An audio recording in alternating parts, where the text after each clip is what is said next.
ម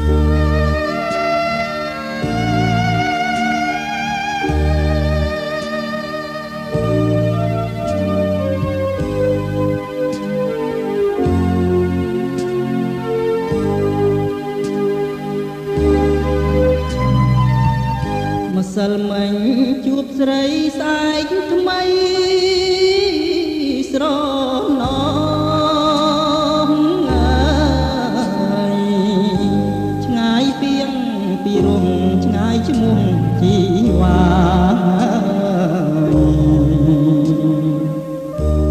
រំដួលជើងភ្នំមុំគ្មានមេត្តា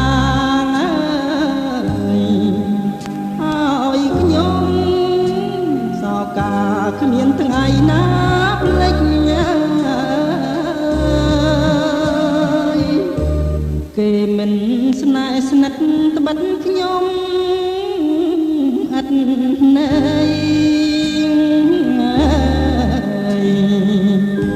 រួមលើលោកីរីងរៃគ្មានស្មើក្តីស្នេហ៍កង្វល់ខ្វល់ណាស់ព្រះអើយថា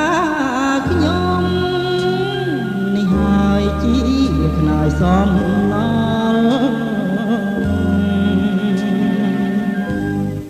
បងចាំមើលផ្លូវនៅក្បែរទឹកធ្លាក់បែកញើសសស្រាំងចិត្តពុំកាញ់ជ្រល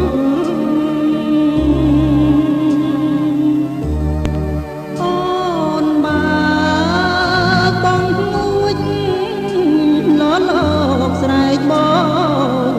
ស្នេហ៍ដូចស្រមោលនន្ទារូបខ្ញុំប្រឹក្សាព្រៃភ្នំខ្ញុំសបួងសួងមេត្តាជួយលបួងរំលូលជើងភ្នំសូមជួយអាណិតបួងចិត្តក្រៀមក្រមកុំអោរូបខ្ញុំផុតក្តីបំណង